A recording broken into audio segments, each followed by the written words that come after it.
बिस्मिल्लाहिर्रहमानिर्रहीम। अस्सलाम वालेकुम दोस्तों, आज हम जिस प्रॉब्लम के बारे में बात करेंगे ये बहुत कॉमन डिज़ीज़ है और जो भी इंसान इस बीमारी का शिकार होता है उसको ज़हनी तौर पे भी और जिस्मानी तौर पे भी बहुत परेशानी का सामना करना पड़ता है।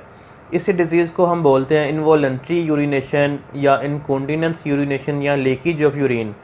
मतलब क्या है कि बाज़ औक़ात जाने अनजाने में गैर इरादी तौर पर ना चाहते हुए भी आपका पेशाब जो है ये लीक हो जाता है। इस कंडीशन को हम बोलते हैं इनवॉलंटरी यूरिनेशन या इनकॉन्टिनेंस यूरिनेशन।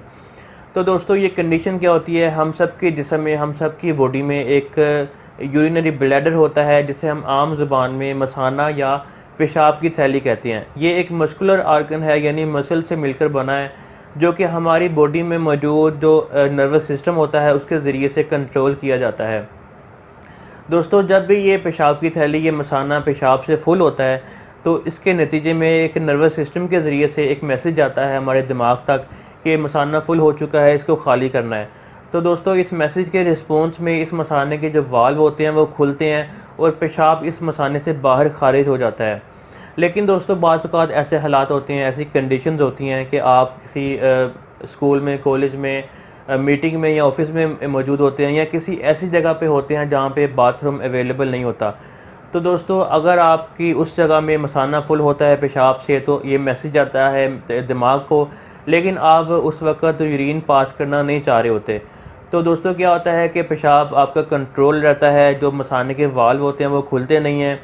लेकिन दोस्तों अगर आपको पेशाब कंट्रोल करने की आदत है, आपका मसाना कमज़ोर है, आपका जो नर्वस सिस्टम है वो कमज़ोर है, उसमें किसी तरह की कोई ख़राबी आ गई है, तो दोस्तों क्या होता है कि इससे आपके मसाने पर बहुत बुरा असर पड़ता है। मसाने के जो वाल्व होते हैं ये कमज़ोर हो जाते हैं, मसाने में इतनी ताकत नहीं रहती कि वो इतना पेशाब के प्रेशर को कंट्रोल कर सके।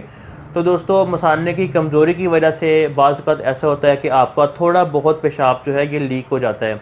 तो इस कंडीशन को हम बोलते हैं इनवॉलंटरी यूरिनेशन या इनकॉन्टिनेंस यूरिनेशन। दोस्तों इसकी कुछ वजूहात होती हैं और मैं आपको बताऊं कि बाज़ औक़ात ऐसा भी होता है कि आप हँसते हैं, खाँसते हैं, छींकते हैं या वेट लिफ्टिंग के दौरान भी, एक्सरसाइज करने के दौरान भी आपका पेशाब लीक हो जाता है। और दोस्तों इसकी वजूहात में अगर फ़ीमेल्स की बात की जाए तो प्रेगनेंसी के दौरान या इसके बाद मसाने की कमज़ोरी की वजह से भी पेशाब लीक होने की शिकायत मौजूद होती है।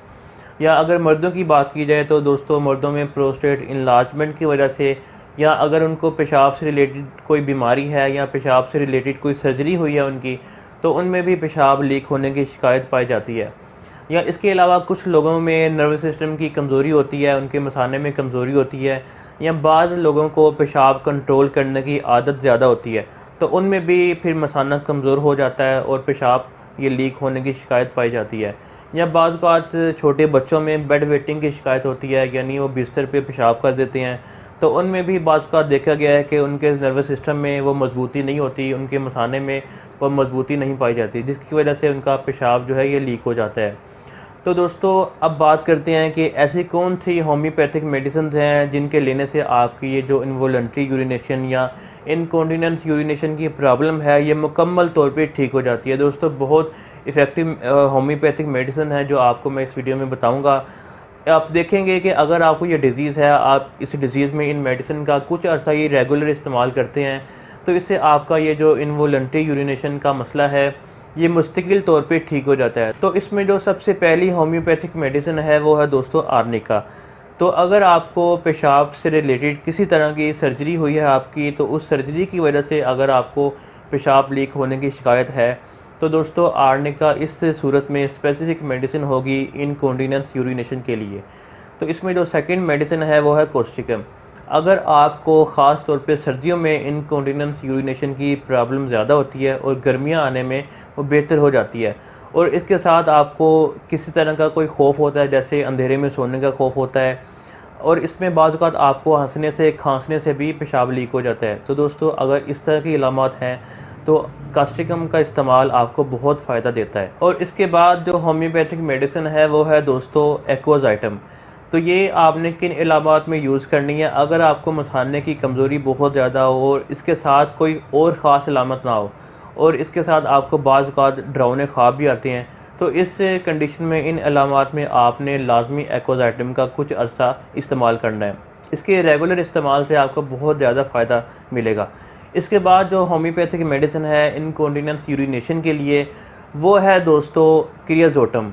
तो ये आपने किन इलामात में यूज़ करनी है? अगर आपको बेड वेटिंग का मसला है, यानी बिस्तर पे पेशाब निकल जाता है, और ख़ास तौर पे जब आपको इस तरह का ख्वाब आता है कि आप ख्वाब में पेशाब कर रहे हैं, आप यूरिन पास कर रहे हैं, तो रियल में भी आपका यूरिन जो है ये निकल जाता है।